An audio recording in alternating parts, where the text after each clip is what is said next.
Le journal de France Info Junior. Bonjour à tous et bienvenue dans la deuxième émission de Vendredi en bref. On va donc parler des actus en bref insolites, puis des actus en bref d'actualité.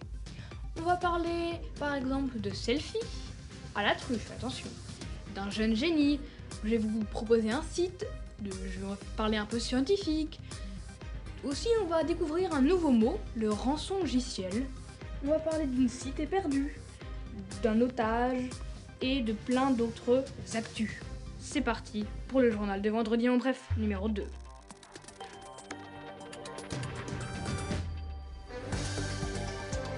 Le journal de France Info Junior.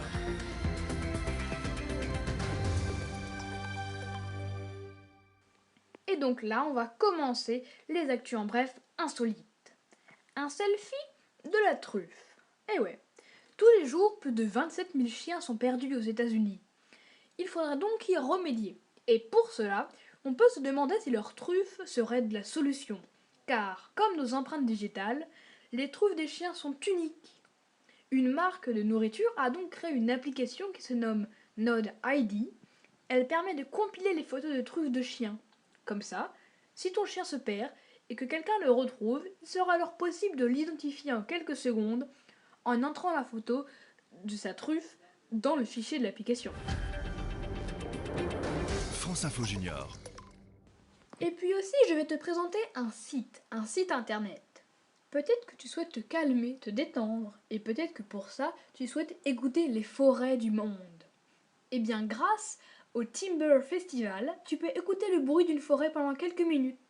Il te suffit d'aller sur leur site www.timberfestival.org.uk et d'aller sur SoundMap. Je mettrai en description le lien direct.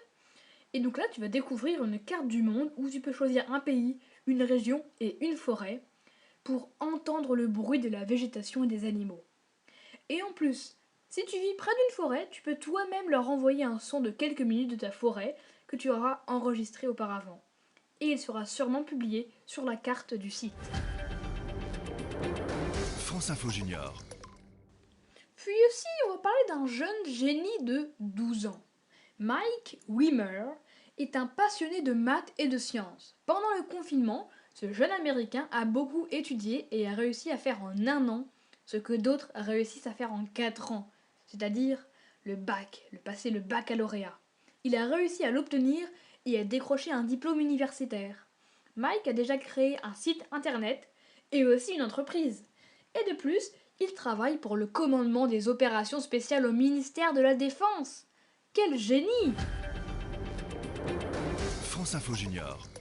Si on parlait un peu de science, des chercheurs de l'université de Stanford aux États-Unis ont réussi à transcrire les pensées d'un homme tétraplégique.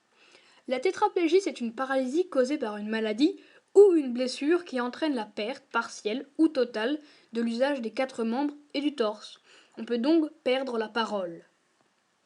En utilisant des implants cérébraux dotés d'électrodes, les chercheurs ont d'abord demandé à l'homme de s'imaginer écrire à la main chaque lettre de l'alphabet. Les électrodes ont ensuite enregistré l'activité cérébrale associée à ces mouvements et une intelligence artificielle a analysé ces données, permettant ensuite de transcrire à l'écrit les pensées de l'homme sur ordinateur avec un taux de précision de plus de 94% et une vitesse de 90 caractères par minute. Et elle est presque comparable, je cite ce qu'ont dit les auteurs de cette étude, à celle d'adultes non handicapés du même âge tapant sur un smartphone. Une vraie évolution. France Info Junior.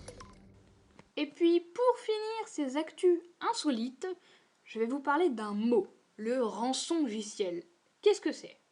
Par exemple, le centre hospitalier de Dax, dans les Landes, a été victime d'une cyberattaque au moyen d'un rançongiciel. Les rançongiciels, ransomwares en anglais, sont des logiciels malveillants qui bloquent l'accès à l'ordinateur ou à des fichiers en les chiffrant et qui réclament à la victime le paiement d'une rançon pour obtenir de nouveau l'accès. La machine peut être infectée via l'ouverture d'une pièce jointe à un courrier électronique ou le téléchargement d'un logiciel. Si l'ordinateur est connecté à un réseau, les fichiers des dossiers partagés peuvent être touchés. Parmi les rançongiciels les plus ravageurs, WannaCry a infecté des ordinateurs partout dans le monde en 2017, causant par exemple des dommages à la NHS, le service de santé britannique, à la hauteur de 92 millions de livres selon un rapport gouvernemental. Pour se prémunir des rançongiciels, la méthode la plus sûre consiste à faire des copies de sauvegarde automatique de ces données. France Info Junior. On va maintenant passer aux actus en bref d'actualité. Une incroyable cité perdue. En Égypte, des archéologues ont commencé à dégager du sable une ville immense, construite il y a plus de 3000 ans. Elle est en très bon état et contient une multitude d'objets. C'est époustouflant. En septembre 2020, à 500 km au sud du Caire, la capitale de l'Égypte, des archéologues commencent à creuser le sol, espérant trouver des restes d'un temple. En quelques semaines, à la grande surprise de l'équipe, des constructions en briques apparaissent. C'est peu à peu toute une ville qui sort du sable. L'archéologue Salima Ikram a marché entre ces murs hauts de plus de 2 mètres, s'attendant à tout moment à croiser un habitant de l'Égypte antique. C'est époustouflant, raconte-t-elle. Toutes les trouvailles qui ont été découvertes vont permettre aux archéologues d'en apprendre beaucoup plus sur la façon dont les Égyptiens vivaient et travaillaient. Je cite : « Nous sommes habitués à découvrir des temples et des tombes, donc nous connaissons bien la vie religieuse de cette époque, mais nous n'en savons pas beaucoup sur la vie des gens dans les villes, explique l'un des scientifiques. Les fouilles pourraient se poursuivre encore plusieurs années, car les chercheurs n'ont pour l'instant trouvé qu'une partie de la ville. France Info Junior. Maintenant, une actu qui se passe en France. Pourquoi un journaliste est-il otage ? Le journaliste français Olivier Dubois a été enlevé par un groupe de terroristes au Mali, en Afrique. Pourquoi a-t-il été pris en otage ? Explication. Le 3 mai dernier, on célébrait la journée mondiale de la liberté de la presse. Pour les journalistes, travailler peut être dangereux. Dans de nombreux pays, ils sont mis en prison. Au Mali, en Afrique donc, c'est un enlèvement qui a eu lieu. Olivier Dubois devait y rencontrer un chef djihadiste. Ces hommes utilisent la violence pour imposer leurs idées liées à la religion. Ils tentent de prendre le pouvoir. Une telle interview était rare et importante.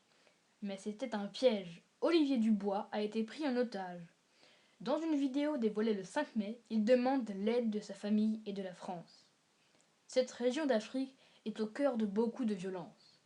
La France, qui ne comptait plus d'otages dans le monde depuis la libération en octobre 2020 de Sophie Petronin, doit désormais trouver des solutions pour libérer cet otage, Olivier Dubois. France Info Junior. Maintenant, on va passer dans le monde. On va aller en Israël pour commencer. Des fortes tensions. Palestiniens et Israéliens se font la guerre depuis plus de 70 ans.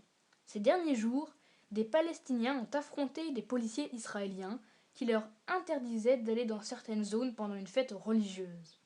D'autres ont protesté car des familles palestiniennes risquent d'être chassées de leur maison. Ensuite, dans les Pays-Bas. Journaliste à 14 ans. Daryl n'a que 14 ans et pourtant, il a reçu sa première carte de presse. Ce document est indispensable pour travailler comme journaliste. Daryl, qui a déjà effectué des reportages et des interviews, pourra désormais accéder aux grands événements comme des matchs ou des concerts. Puis ensuite en Afghanistan. Des filles visées. Le 8 mai, une terrible attaque à la bombe a visé une école pour filles de Kaboul, la capitale de l'Afghanistan. Elle a fait 50 victimes, dont de nombreuses jeunes élèves. Personne n'a reconnu avoir commis cet attentat, mais les talibans sont soupçonnés. Ce groupe violent refuse que les femmes reçoivent une éducation et soient libres. C'est la fin de la rubrique Monde. France Info Junior. C'est déjà la fin de cette émission. N'hésitez pas à vous abonner, à la liker et à la partager avec vos amis. Et on se retrouve vendredi prochain. Le journal de France Info Junior.